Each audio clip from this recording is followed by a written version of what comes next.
Embora o autor da lição, nesta semana, na parte de domingo, tenha escrito: o texto bíblico não menciona qual foi a acusação feita contra Jesus diante de Pilatos, permita ao pastor abrir uma pequena divergência aqui.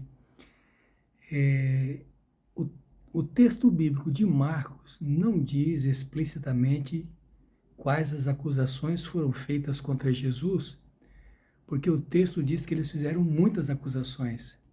Mas se você for a São Lucas, capítulo 23, verso 2, diz assim: e começaram a acusá-lo, dizendo: havemos achado este, e aqui vem as acusações, pervertendo nossa nação, proibindo dar o tributo a César, e dizendo que ele mesmo é Cristo o Rei. Então, Jesus foi condenado diante dos judeus por blasfêmia. A blasfêmia não era motivo de condenação à crucifixão pelos romanos. Então, os judeus acusam Jesus, os líderes judaicos, acusam Jesus de 3 crimes: perverter a nação, proibir dar tributo a César e dizer-se a si mesmo como o rei. Sejam bem-vindos todos os alunos e professores da Escola Sabatina, uma alegria estarmos estudando mais uma vez, agora a lição 12, julgado e crucificado. Permitam ao pastor deixar uma dica. Você talvez se pergunte: mas pastor, como estudar a Bíblia? Como conhecer os detalhes?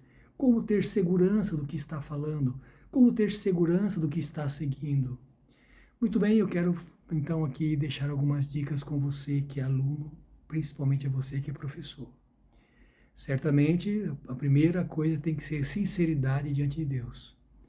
O segundo motivo para entendermos a Bíblia é buscarmos a orientação do Espírito Santo, é orarmos. Deus que inspirou os profetas e os apóstolos é o mesmo que nos ilumina a entender a sua palavra. Depois, ao estudarmos um texto, ao pegarmos um versículo da Bíblia, nós temos que ler o versículo anterior e posterior para entender o que aquele texto está dizendo. Você até conhece aquela frase que diz: um texto fora do contexto é o pretexto, é um pretexto. Então você deve ler os versículos anteriores e posteriores daquele verso. Em inglês há uma expressão que diz assim: close attention. Você tem que estudar o texto bíblico com especial atenção. Talvez você tenha que ler mais de uma vez aquele texto bíblico. Ler os versículos anteriores e posteriores. Ver tudo o que aquela perícope, aquela parte da Bíblia está se referindo.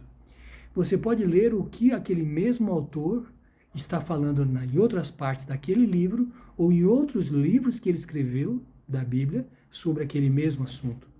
Você pode estudar um texto bíblico buscando o texto que tem relação com ele no Antigo Testamento. Isso se chama intertextualidade. Muitos textos que estão no Novo Testamento, eles têm origem no Antigo Testamento. E buscando a origem fica mais fácil de entender. Sempre comece estudando pelos textos mais fáceis. Os textos mais fáceis ajudam a compreender o contexto, e um texto mais difícil pode ser iluminado, pode ser esclarecido pelo conjunto de textos que são mais fáceis. Então lembre-se: sinceridade, oração, ler o versículo, depois os versículos anteriores, o que aquela seção está tratando sobre aquele assunto, o contexto, e você pode ler também o que o autor escreveu sobre aquele mesmo assunto, naquele mesmo livro ou outros livros dele, e você pode buscar também a relação desse texto com o Antigo Testamento e vice-versa, do Antigo com o Novo, na sua intertextualidade. E eu usaria uma outra expressão, a intratextualidade, ver o que toda a Bíblia fala a respeito daquele assunto. Então, muitas vezes, um versículo, um texto que é um pouquinho mais difícil, ele fica mais claro quando você aborda o mesmo assunto em outros livros da Bíblia. Tá certo? Então, estamos tratando na lição desta semana sobre Jesus julgado e crucificado. Por favor, dê atenção para essa dica. Você pode aprender muito da Bíblia por você mesmo, com a orientação do Espírito Santo, sempre seguindo o contexto, sempre lendo com atenção e buscando a orientação do Espírito Santo. Lembre-se, a Bíblia não se contradiz. Se nós estamos encontrando alguma contradição, a dificuldade é conosco em entender, em selecionar os textos, em comparar um com o outro, tá bem? Que Deus o ilumine a entender cada vez mais a palavra de Deus. Bem, na lição desta semana, nós estamos continuando o tema que começou na semana passada, o julgamento de Jesus, né? Então, Jesus foi julgado diante dos judeus. Primeiro ele foi levado perante Anás, né?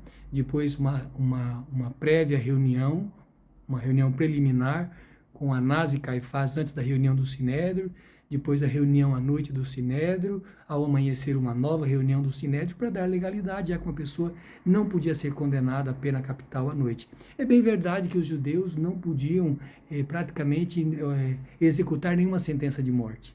Por isso, então, Jesus é enviado para Pilatos para ser julgado. O livro de Marcos não traz, assim, todos os detalhes dos julgamentos, porque você sabe que, até mencionamos na semana passada, Jesus é enviado para Pilatos por volta das 6 horas da manhã, depois Pilatos o manda para Herodes, que estava ali em Jerusalém para participar da Páscoa, e Herodes devolve Jesus para Pilatos. Marcos é mais conciso em seus relatos, né? Mas Marcos informa a maneira como Jesus foi tratado em seu julgamento. Jesus, por fim, é condenado à crucifixão. A crucifixão era uma pena romana. Os judeus normalmente condenavam as pessoas pela forca ou pelo apedrejamento. Mas os romanos usavam a crucifixão. A crucifixão provavelmente tem uma origem persa, esse modo de execução, e os romanos também não usavam essa execução para todas as pessoas. Basicamente era para os escravos, né? Você deve conhecer a história de Espartaco, né? E os 6.000 escravos que foram crucificados. Então a crucifixão era uma pena romana. Jesus foi condenado diante dos judeus por blasfêmia, mas ele não usou o tetragrama, não usou a expressão Yahweh, mas ele foi condenado por blasfêmia e diante dos romanos, então, ele poderia ser condenado basicamente por sedição. E aqui, quando os judeus colocam 3 itens, eles estão relacionados entre si, porque perverter a nação, proibir dar tributo e dizer-se rei era um tipo de sedição, né, que segundo eles, Jesus estaria promovendo contra os romanos, o que na verdade isso nunca aconteceu, porque Jesus sempre teve o cuidado de respeitar a realidade que os judeus viviam diante dos romanos. Lembra que ele disse, dai a César o que é a César e a Deus o que é de Deus? Muito bem, mas Jesus então foi condenado à crucifixão. E aqui eu queria chamar a sua atenção, porque Jesus é açoitado, Jesus é zombado pelos soldados, e eu queria abordar com você um pouquinho esta zombaria dos soldados em relação a Jesus, sabe? O texto de São Marcos 15, verso 19, o estudo da lição dessa semana tem que ver com São Marcos 15, e a gente está selecionando, assim como o autor da lição, alguns aspectos deste capítulo para podermos ter uma visão assim, talvez detalhada em alguns aspectos da lição desta semana. Os soldados então se ajoelham diante de Jesus para adorá-lo, é isso que diz o texto, né, de São Marcos 15, verso 19, né? E isso me chama a atenção, porque, bom, eles reúnem lá a corte, né? Então talvez algo entre 200 e 600 soldados, né? Alguns dizem que uma corte era composta de 3 manípulos de 200 soldados romanos, mas alguma coisa entre 200 e 600 soldados. Era a sala de audiência grande, não dá para dizer que estavam todos ali, mas eles chamaram o pessoal da corte ali, né? Daquele batalhão para poder zombar de Jesus. E me chama a atenção porque eles se ajoelham e adoram Jesus, zombando dele. Você quer ser o rei, né?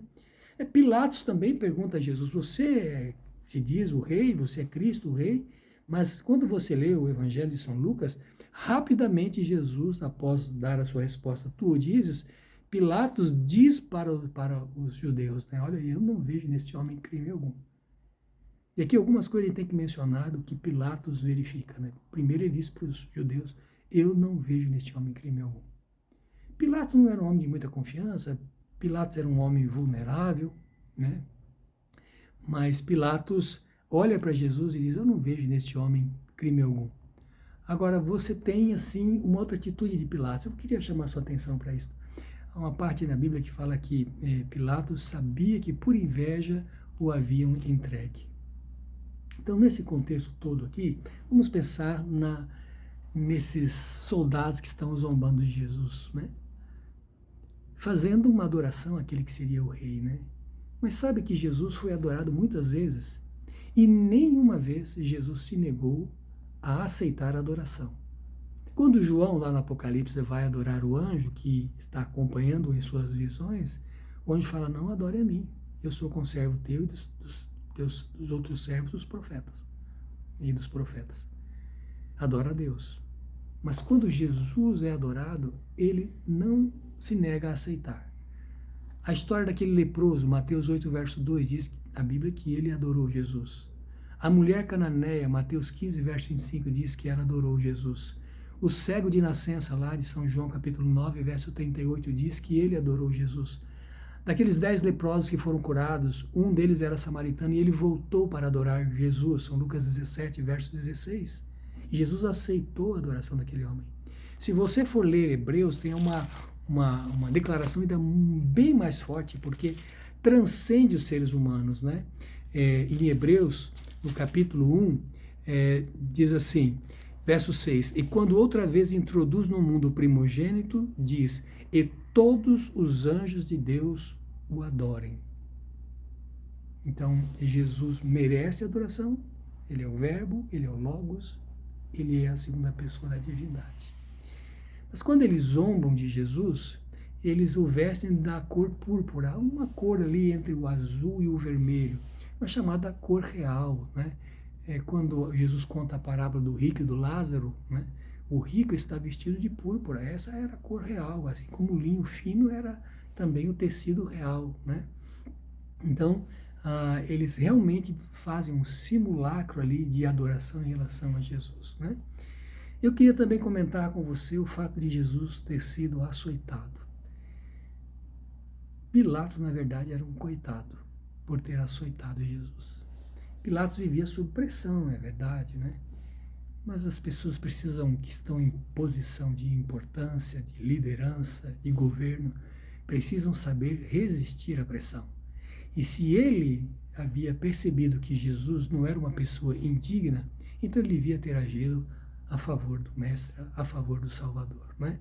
Mas Jesus foi açoitado. Talvez procurando ver se aqueles líderes judaicos, eles tivessem alguma compaixão de Cristo, né? Mas como eu disse na semana passada, se você não tem compaixão, você não tem religião. E aqueles homens mostraram que não tinha religião. Aliás, deixa eu falar mais uma coisa antes de falar sobre o açoite. Quando Jesus conversava com Pilatos, e Pilatos queria saber o que era verdade, e não esperou para ouvir o que era verdade, Jesus falou, quem me enviou você, maior pecado tem. Pilatos era um pagão. Sua consciência não estava ainda amortecida completamente, cauterizada completamente. E Jesus fala, quem me enviou você, maior pecado tem. Anás, Caifás, aquela liderança. Aqueles que conheciam a verdade de Deus, os oráculos divinos, que receberam as mensagens dos profetas. Eles negaram toda a religião. Maior pecado tinham. Agiram pior do que Pilatos. Mas a palavra final era dele como um governador romano.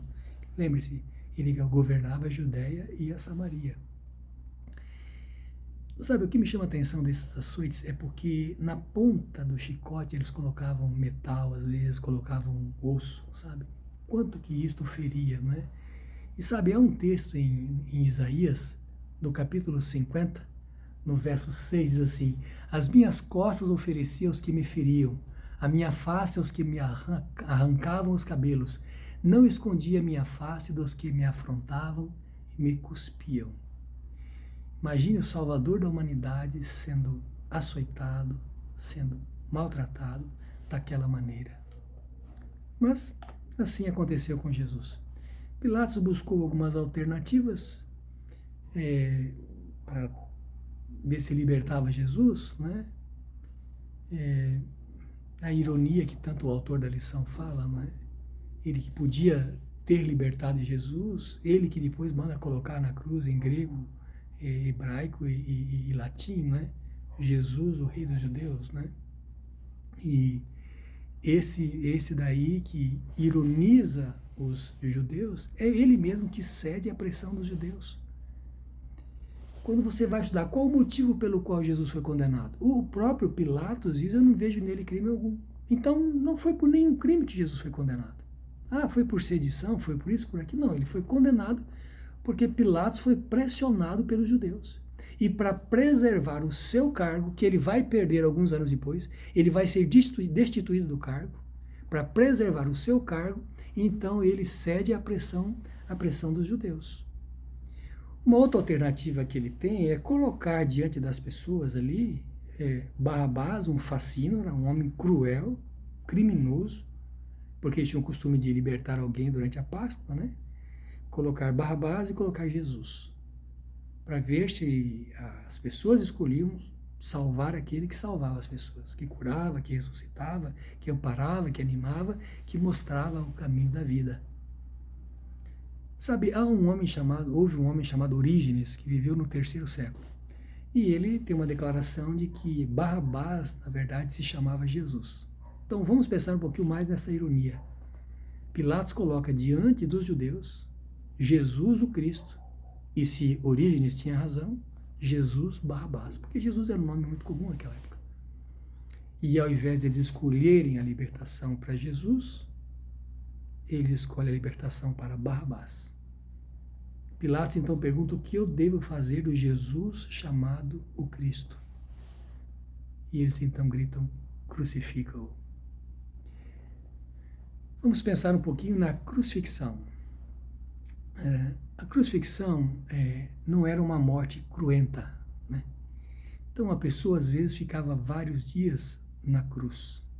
Quando não, às vezes alguns amigos tiravam a pessoa crucificada e ela conseguia se recuperar e fugia, né? Mas a pessoa colocada na cruz, então você tem aí algumas teorias. O autor da lição tende para a teoria de que os cravos foram colocados nos punhos de Jesus. Há outras teorias, por exemplo, de que o punho seria amarrado e os cravos colocados nas mãos.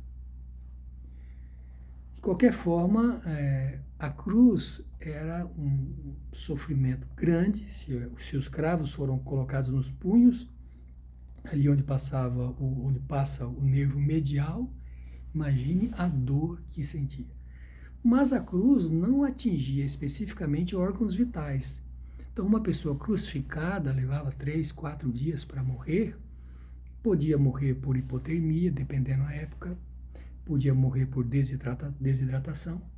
Mas, normalmente, por asfixia, porque a posição em que ela ficava e não conseguia se mover para dar condições para que os órgãos respiratórios cumpram as suas